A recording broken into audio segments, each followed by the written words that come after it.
నేను lion doctor B Sivaram Shyamla ఈ channel నుంచి మాట్లాడుతున్నాండి. అందరికీ నమస్కారం. లక్షల కాపీలు అమ్ముడుపోయిన the sky gets dark slowly అనే పుస్తకం జో డాక్సన్ అనే అతను రాయటం జరిగింది. అది గూగుల్లో చూస్తే దాని సారాంశం ఈ రకంగా ఉంది. ఈ సారాంశంలోకి వెళ్దామండి. వృద్ధాప్యంలో డబ్బు అవసరం గురించి ప్రస్తావిస్తూ ఆ సారాంశాన్ని ప్రస్తావించారు. నువ్వు వెల్లికలా పడుకుని ఆకాశం వైపు చూస్తూ ఉంటావు. ఆ గగనంలో నక్షత్రాలు ఒక్కొక్కటిగా మాయమైపోతూ ఉంటాయి. నిన్ను అరే ఒరే అనే పిలిచే స్నేహితులు ఒక్కొక్కరు రాలిపోతూ ఉంటారు.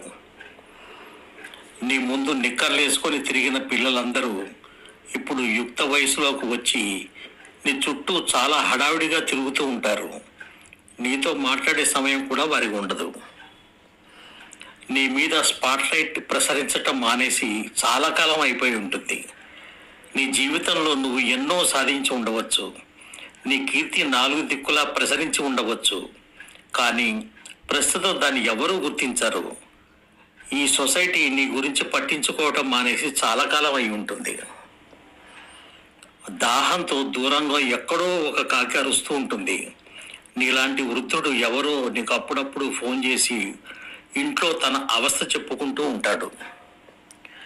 నీ అమూల్య అభిప్రాయాన్ని చెప్పడానికి ఒక శ్రోత ఈ ప్రపంచంలో దొరికిన సంతోషం నిన్ను తబ్బిప్పు చేస్తుంది.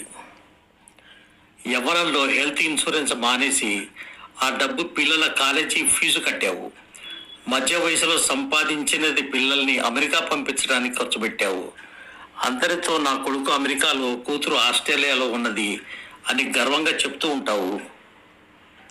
ఎన్నేళ్లకు ఒకసారి వాడు నిన్ను చూడటానికి వచ్చారన్నది మాత్రం చెప్పవు. అమెరికా నుంచి పిల్లలు సెల్ ఫోన్లో నీ పుట్టినరోజు తేదీ చూసి ఫోన్ చేస్తారు. నీకు నీ మనవడితో మాట్లాడాలని ఉంటుంది, కానీ వాడు చాలా బిజీ. అర్ధరాత్రి ఏ నొప్పితోనో నీకు మెలకు వస్తుంది. పక్క గదిలోని వారికి నిద్రాభంగం చేయాలా వద్దా అన్న ఆలోచనతోనే తెల్లవారుతుంది. పక్క మీద గంటల రోజుల తరబడి పడుకొని ఉండటం సాధారణం అవుతుంది. పుట్టిన కొత్తలో పక్క మీద శిశువు నెలల తరబడి కదలకుండా ఎలా ఉంటాడో తిరిగి అదే స్థితి సంభవిస్తుంది. ఒకటే తేడా ఏమిటంటే చిన్నప్పుడు ఆలనా పాలనా చూసుకోవటానికి తల్లి ఉంది. ఇప్పుడు ఎవరూ లేరు. అప్పుడప్పుడు వచ్చి పలకరించే కూతురు, తప్పదన్నట్లు సేవలు చేసే కోడలు. నీ అదృష్టం బాగా లేకపోతే అనాథాశ్రమంలో. నువ్వు కొద్దిగా ఎక్కువగా తిన్నా, అసలు తినకపోయినా మెడిసిన్ చదివిన డాక్టర్లలాగా నీ పిల్లలు నీకు సలహాలు ఇస్తూ ఉంటారు.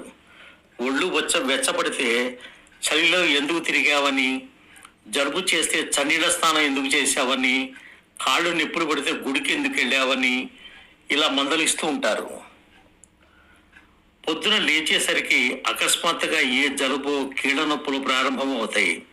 బాత్రూంలో పడటం, కాళ్ళు విరగటం, జ్ఞాపక శక్తి నశించటం, ఆసుపత్రికి వెళ్ళినప్పుడు డాక్టర్ చాలా క్యాజువల్గా నీకు క్యాన్సర్ అని చెప్పడం మొదలైనవి అన్నీ నీ జీవితంలో భాగం అయిపోతాయి. నీది మరీ మధ్యతరగతి కుటుంబం అయితే నువ్వు సంపాదించిన డబ్బే అయినా నీ ఆసుపత్రి ఖర్చుల కోసం ఖర్చు పెట్టాలా, చూసి చూడనట్లు నీ మరణం కోసం వేచి ఉండాలా అన్న ఆలోచనతో నీ పక్క గదిలో నీ వాళ్ళు చర్చిస్తూ ఉంటారు. మరి ఏం చేయాలి? The sky gets dark slowly అనే పుస్తకంలో రచయిత ప్రస్తుత జీవన విధానం మార్చుకుంటే పై సమస్యల్లో కనీసం కొన్ని తగ్గించుకోవచ్చు అంటాడు.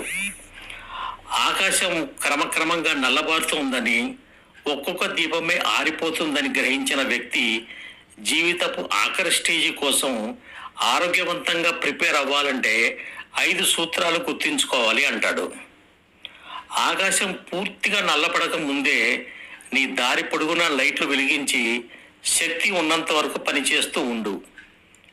నీకున్న అశక్తుల్ని, అనాథులకి సహాయం చేస్తూ ఉండు.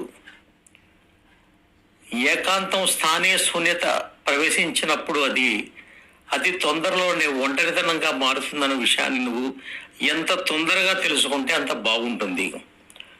ప్రతి మనిషి చుట్టూ ఒక తావి ఉంటుంది. వయసు పెరిగే కొద్దీ అది సుగంధ సౌరభ పరిమళంగానే దుర్గంధపూరితంగాను మారుతుంది. ఎలా మారుతుందనేది నీ హుందాతనాల, నీ చాదస్త ప్రవర్తన మీద ఆధారపడి ఉంటుంది. పిల్లలు పుట్టగానే లావు అవటం సహజం అనుకోకు. జివ్వ చాపల్యం తగ్గించు. ఒక వయసు వచ్చాక తిండి ఆనందం కాదు, అవసరం. వయసు పెరిగే కొద్దీ శరీరం ఇచ్చే సంకేతాలు గమనించు. వయసు వల్ల వచ్చిన అధికారంతో నీ చుట్టూ ఉన్నవాడని శాపించకు. వీలైనంత వరకు వారి చర్యలపై నీ అమూల్య అభిప్రాయాన్ని వెల్లడి చేయకు. నీ బోధనలు ఆపి ఒక్కడివే ఉండటం ఎలాగో నేర్చుకో. లేకపోతే నీలాంటి వారు నిన్ను మరింత దూరం పెడతారు. ఒంటరిగా కూర్చొని పుస్తకాలు చదువు. ఏకాంతంలో మంచి పాటలు వింటూ ఆనందించు. శాస్త్రీయ సంగీతాన్ని విను. ఓపికంటే మొక్కల్ని పరిరక్షించు. ఎదుటివారి లోపాలను వెతికే నీ దరిద్రపు ఆలోచనలు మర్చిపో. అన్నీ నాకే తెలుసు అనే అహంకారం వదులుకో. నువ్వు ఎంత పెద్ద ఉద్యోగం వెలగబెట్టినా చిన్న ఉద్యోగి స్వీపర్తో సమానంగా ఆన్లైన్లో కంప్యూటర్ ముందు నీ పెన్షన్ పీపీ నంబర్ చెప్పుకోవాల్సిందేనని గుర్తుంచుకో. చిన్న పిల్లలతో కొద్దిసేపు వారికి ఇంట్రెస్ట్ ఉన్న టాపిక్స్ కబుర్లు చెప్పు. అఫెక్షన్ బ్యాంకులో ఆప్యాయతని క్రియేట్ చేసుకుంటూ వెళ్ళు. ఎప్పుడైనా నువ్వు మానసికంగా ఇలా ప్రిపేర్ అయ్యావో నీ వృద్ధాప్యాన్ని ఓ 10 సంవత్సరాలు వాయిదా వేయగలవు అంటాడు. The sky gets dark slowly అన్న పుస్తక రచయిత ఇలా చేస్తే వృద్ధాప్యమే కూడా మీకు వరమే అవుతుంది కదా మిత్రులారా అని చెప్పడం జరిగింది. థ్యాంక్స్ అండి.